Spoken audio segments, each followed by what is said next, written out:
வணக்கம், நான் தான் உங்கள் Shabdina. Welcome back to Shabdina's kitchen. எல்லாரும் எப்படி இருக்கீங்க? நல்லா இருக்கீங்களா? இன்றைக்கி நம்ம கிச்சனில் பார்க்க போது கருவேப்பிலை சாதம் எப்படி பண்ணுறது பார்க்க போகிறோம். இந்த கருவேப்பிலை சாதம் ரெண்டு விதமாக பண்ணுவாங்க. ஒன்று கருவேப்பிலையை வந்து அரைச்சி அதுக்கப்புறம் தாளிப்பு போட்டு மிக்ஸ் பண்ணுவாங்க. அப்படியும் பண்ணலாம். இன்றைக்கி நம்ம என்ன பண்ண போகிறோம்னா வறுத்து அரைச்சி அந்த கருவேப்பிலையை வச்சு எப்படி சாதத்தை கம்ப்ளீட் பண்ணுறது பார்க்க போகிறோம்.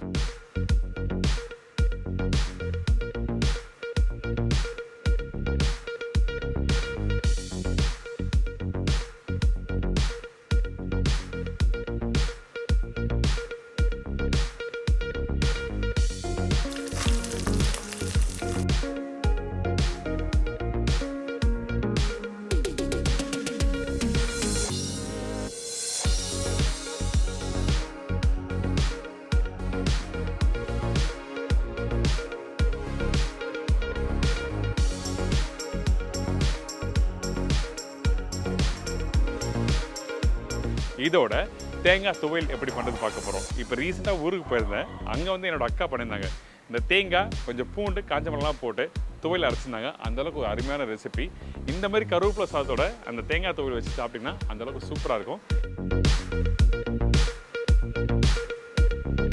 இந்த காம்போவில் வீட்டில் ட்ரை பண்ணி பாருங்களேன். வாரத்தில் ஒரு நாள் கண்டிப்பாக நீங்களே ட்ரை பண்ணுவீங்க. அந்தளவுக்கு சூப்பர் ரெசிபி தான். இப்போ இந்த ரெசிபிக்கு தேவையான பொருட்கள் பார்த்தலாமா? கருவேப்பிலை சாதத்துக்கு தேவையான பொருட்கள்: கருவேப்பிலை 1 பவுல், அதாவது ஒரு கைப்பிடி; உளுத்தம்பருப்பு 4 டேபிள் ஸ்பூன்; கடலைப்பருப்பு 3 டேபிள் ஸ்பூன்; வேர்க்கடலை 5 டேபிள் ஸ்பூன்; சின்ன வெங்காயம் 15 நம்பர்; பூண்டு 15லேருந்து 20 பல்லு; காய்ந்த மிளகாய் 10லேருந்து 12 நம்பர்; தேங்காய் பத்தை 2 நம்பர்; புளி 1 நெல்லிக்காய் சைஸ்; கொத்தமல்லி தேவையான அளவு; கடுகு 1/4 டீஸ்பூன்; சீரகம் 1/4 டீஸ்பூன்; பெருங்காயம் 1/2 டீஸ்பூன்; உப்பு தேவையான அளவு; நெல்லெண்ணெய் சமைக்கிறதுக்கு தேவையான அளவு; நெய் 1 டீஸ்பூன். இதாங்க இந்த ரெசிபிக்கு தேவையான பொருட்கள். இந்த கருவேப்பிலை சாதம் பண்ணுறதுக்கு நம்ம என்ன பண்ணுறோன்னா, நம்மக்கிட்ட இருக்க அந்த கடலைப்பருப்பு, உளுத்தம்பருப்பு, காஞ்ச மிளகாய், கருவேப்பிலை இதெல்லாம் போட்டு வறுத்துட போகிறோம். அதனால் கொஞ்சமாக எண்ணெய். இந்த எண்ணெய் லைட்டாக சூடாகிற டைமில் இந்த உளுத்தம்பருப்பு, கடலைப்பருப்பு, காஞ்ச மிளகாய் போட்டிருக்கேன்.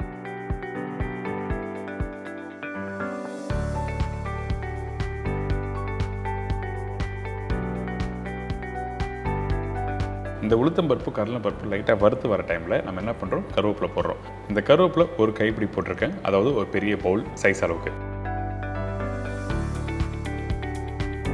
இதை போட்ட பிறகு நம்ம வறுக்க ஆரம்பிக்கிறோம்.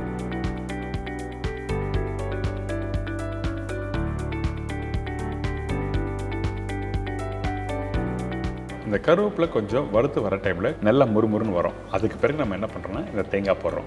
இந்த தேங்காய் எதுக்காக இந்த இடத்துல யூஸ் பண்ணுறேன், ஒன்று வந்து அந்த டேஸ்ட் வந்து என்ஹான்ஸ் பண்ணி எடுத்து கொடுக்கும். அதனால தான் இந்த தேங்காய் போடுறோம். அதே டைமில் இந்த தேங்காய் வறுக்கிற பக்குவம் என்ன கேட்டிங்கன்னா, ரொம்ப நேரம் வதக்கக்கூடாது. லைட்டாக ஒரு 2 நிமிஷம் வதக்கினா போதும். அதாவது இந்த தேங்காயோட இருக்க அந்த ஈரத்தன்மை போகணும், அவ்வளோதான். இப்போ பார்த்தீங்களா, இப்போ இந்த தேங்காய், கருவேப்பிலை, கடலைப்பருப்பு, உளுத்தம்பருப்பு எல்லாத்தையும் நல்லா வதக்கியாச்சு. அதே டைமில் இந்த கடலைப்பருப்பு, உளுத்தம்பருப்பும் கோல்டன் ப்ரௌன் கரெக்டாக வந்திருக்கு. இந்த மாதிரி தான் இருக்கணும். வந்த பிறகு நீங்கள் டேரெக்டாக மிக்ஸி ஜாரில் போட்டு அரைக்க போகிறீங்க. அந்த டைமில் கொஞ்சம் கொத்தமல்லி போடுங்க. கொத்தமல்லி எதுக்காக போடுறோன்னா, ஒன்று வந்து வாசனைக்காகவும், இன்னொன்று வந்து கலர் நல்லா கொடுக்கும். அதுக்காக மட்டும்தான் இந்த கொத்தமல்லி யூஸ் பண்ணுறோம். இதுக்கு பிறகு புளி போட்டிருக்கோம். புளி ரொம்ப அதிகமாக இருந்தால் இந்த மாதிரி ரெசிபிக்கு நல்லா இருக்காது. அதனால் ஒரு சின்ன துண்டு போடுங்க. இதெல்லாம் போட்ட பிறகு தண்ணி ஊற்றி அரைச்சிடறோம். அரைக்கிற பக்கம் என்ன கிட்டனா ஒரு 80 to 90% அளவுக்கு அரைச்சிருங்க. ஃபைன் பேஸ்ட்டாக அரைக்கக்கூடாது. நீங்கள் நார்மலாக வீட்டில் சட்னி வந்து நல்ல ஃபைன் பேஸ்ட்டாக அரைச்சிருப்பீங்களா, அந்த மாதிரி அரைச்சிங்கன்னா இந்த மாதிரி கருவேப்பிலை சாதத்துக்கு நல்லா இருக்காது. அதனால தான் ஒரு 10% குறைன்னு அரைச்சா நல்லாயிருக்கும்னு சொல்ல வரேன். இப்போது இந்த கருவேப்பிலை பேஸ்ட் ரெடி ஆயிடுச்சு. இதுக்கு பிறகு நம்ம என்ன பண்ண போகிறோம் கேட்டிங்கன்னா, தாளிப்பை போட்டு அந்த கருவேப்பிலை பேஸ்ட்டும் ரைஸும் மிக்ஸ் பண்ண போகிறோம். அதனால் இந்த மண்சட்டியில் கொஞ்சம் எண்ணெய் ஊற்றிருக்கேன். இந்த எண்ணெய் சூடான பிறகு கடுகு போடுங்க. இந்த கடுகு நல்லா பொரிஞ்சு வர டைமில் சீரகம் போடுறோம். தாளிப்பு கரெக்டாக நீங்கள் போட்டுன்னா அந்த ஃப்ளேவர் நல்லா எடுத்து கொடுக்கும். அதனால தான் தாளிப்பு கரெக்டாக போடணும்னு சொல்கிறேன். இந்த சீரகம் போட்ட பிறகு பூண்டு, பச்சை வேர்க்கடலை, கடலைப்பருப்பு, உளுத்தம்பருப்பு. ஸோ இந்த மாதிரி நீங்கள் சேர்த்து நீங்கள் போடும்போது கரெக்டாக ஈவனாக வறுக்கிறதுக்கு ஈஸியாக இருக்கும். அதனால தான் எல்லாமே ஒன்றா பண்ண சொல்கிறேன். அதுக்கு பிறகு காஞ்ச மிளகாய், பச்சை கருவேப்பிலை இதெல்லாம் போட்ட பிறகு நல்லா வறுக்க ஆரம்பிங்க. இந்த இடத்துல அந்த பூண்டை எப்படி வதக்குறேன்னு சொல்லி பார்க்கணும், ரொம்ப முக்கியம். அதாவது எந்த அளவுக்கு கரெக்டாக நீங்கள் வறுத்துட்டு அடுத்த ஸ்டேஜ் போகணும்னு சொல்ல வரேன். இப்போ பூண்டு பார்த்தீங்கன்னா ஒரு 50 to 60% அளவுக்கு இந்த தாளிப்புலேயே கரெக்டாக வதக்கியிருப்போம். அதே டைமில் இந்த பச்சை வேர்க்கலையும் நல்லா வறுத்துருப்போம். நீங்கள் சாப்பிடும்போது அந்த வேர்க்கடலை, கடலைப்பருப்பு, உளுத்தம் பருப்பு வந்து கடக்க முடக்க நிற்கணும் சாப்பிட்றதுக்கு. அந்த அளவுக்கு நீங்கள் கரெக்டாக வறுத்துருங்க. இப்போ அந்த பூண்டோட கலரும் பாருங்கள் கரெக்டாக கோல்டன் ப்ரௌன் வந்திருக்கும். அதுக்கு பிறகு இந்த சின்ன வெங்காயம், இந்த சின்ன வெங்காயம் 1/2 இல்லை 1/3 கட் பண்ணி போடுங்க. ரொம்ப பொடிசாக கட் பண்ணி போட வேண்டிய அவசியமே இல்லை. இந்த வெங்காயம் போட்ட பிறகு ஒரு 2 செகண்ட் வதக்கிட்டு அதுக்கு பிறகு அரைச்சி வச்சுருக்க இந்த கருவேப்பிலை பேஸ்ட் இதில் போடுறோம். இந்த கருவேப்பிலை பேஸ்ட்டு போட்ட பிறகு நம்ம என்ன பண்ணுறோன்னா இந்த இடத்துல தேவையான அளவுக்கு உப்பு போட்டுருங்க. ஃபஸ்ட்டே உப்பு போட்டிங்கன்னா மிக்ஸ் பண்ணுறதுக்கு ஈஸியாக இருக்கும். அதனால தான் ஸ்டார்டிங்கே உப்பு போட்டுறோம். இதுக்கு பிறகு அந்த தாளிப்போட நல்லா மிக்ஸ் பண்ணுங்கள். இந்த இடத்துல கொஞ்சம் கெட்டியாக இருக்கும். சில பேர் கொஞ்சம் லைட்டாக தண்ணி ஊற்றி டைல்யூட் பண்ணலாமல் கேட்பாங்க.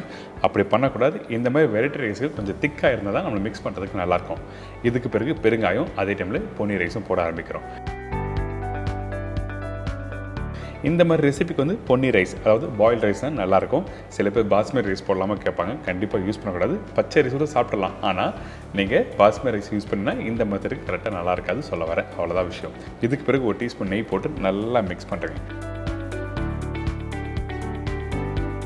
மிக்ஸ் பண்ணி எடுத்துனா அப்படியே உதிரியாக நல்லா சூப்பராக இருக்கும். அதே டைமில் ஈரத்தன்மை இருக்கும். நீங்கள் நார்மலாக வீட்டில் கருவேப்பிலை வறுத்து பவுடர் பண்ணி நீங்கள் பண்ணும்போது அந்த கருவேப்பிலை சாதம் சூடு ஆறிச்சுன்னா சாப்பிட முடியாது. அதாவது சில பேருக்கு நெஞ்சு கரைக்கும். அந்த டைமில் இந்த மாதிரி பேஸ்ட் அரைச்சி நீங்கள் சாப்பிட்டீங்கன்னா ரொம்ப நல்லாயிருக்கும். சூடு ஆறினாலும் சாஃப்டாக இருக்கும். அந்த மாய்ஸ்சரோடு இருக்கும் சாப்பிட்றதுக்கு, அதாவது ஈரத்தன்மை இருக்கும். அப்போது நீங்கள் நல்லா விரும்பி சாப்பிடுவீங்க. ஸோ அதனால தான் இந்த மாதிரி அரைச்சி எப்படி பண்ணணும்னு சொல்லிட்டு நீங்கள் சொல்லி கொடுத்துருக்கேன். கருவேப்பிலை சாதம் கண்டிப்பாக ட்ரை பண்ணி பாருங்கள். நம்ம வீட்டில் இருக்க மக்கள் எல்லாருக்கும் ரொம்ப பிடிக்கும்.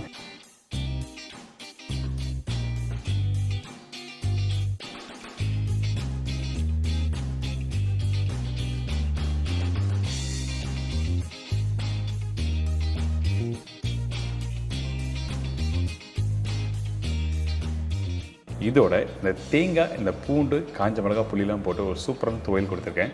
இப்போது இந்த தேங்காய் துவையலுக்கு தேவையான பொருட்கள் நம்ம என்னென்ன பார்த்தலாமா? தேங்காய் 5 பத்தை, உளுத்தம்பருப்பு 1 டேபிள் ஸ்பூன், காய்ந்த மிளகாய் 10லேருந்து 12 நம்பர், பூண்டு 20 பல்லு, புளி ஒரு நெல்லிக்காய் சைஸ், கருவேப்பிலை தேவையான அளவு, உப்பு தேவையான அளவு. இதாங்க இந்த ரெசிபிக்கு தேவையான பொருட்கள். ஃபஸ்ட்டு நம்ம என்ன பண்ணுறோன்னா இந்த உளுத்தம்பருப்பு வறுக்க ஆரம்பிக்கிறோம். இந்த உளுத்தம்பருப்பு வறுக்கும்போது எண்ணெய் ஊற்றாமல் பேன்லேயே நீங்கள் டேரெக்டாக வறுக்க ஆரம்பிக்கணும். அதே டைமில் கருக்கக்கூடாது, ரொம்ப இம்பார்ட்டன்ட்.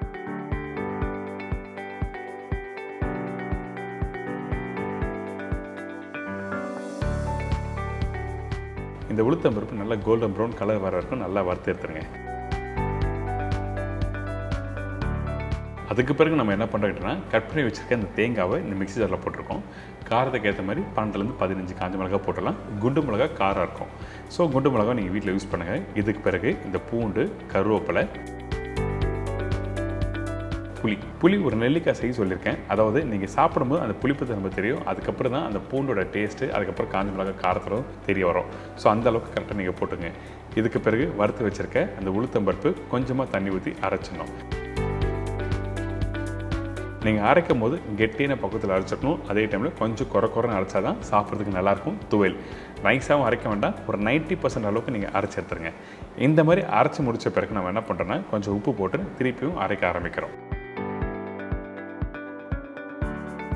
அதுக்கு பிறகு ஓப்பன் பண்ணி பார்த்தீங்கன்னா இந்த மாதிரி நல்லா சுவையான ஒரு தேங்காய் துவையல் ரெடி. நான் சொல்கிற மெத்தடில் நீங்கள் வீட்டில் ட்ரை பண்ணி பாருங்கள். இந்த தேங்காய் துவையல் ரொம்ப சூப்பராக இருக்கும். ஃபேன்டாஸ்டிக்கான ஸ்டைலில் அந்த புளிப்பு, அந்த பூண்டோட காரம், அதுக்கப்புறம் காஞ்ச மிளகாய் காரம். ஸோ இந்த மாதிரி நீங்கள் வீட்டில் சாப்பிடும்போது உங்களுக்கு தெரிய வரும். இன்றைக்கி நம்ம கிச்சனில் கருவேப்பிலை சாதம் தேங்காய் துவையல் பண்ணி கொடுத்துருக்கேன். உங்களுக்கு உங்கள் வீட்டில் ஒரு பெஸ்ட் ரெசிபி எதனா இருக்கும்ல, அந்த மாதிரி ரெசிபி எதனா இருந்ததுன்னா நீங்கள் சொல்லுங்கள். அந்த ரெசிபி நான் ட்ரை பண்ணி பார்க்குறேன்.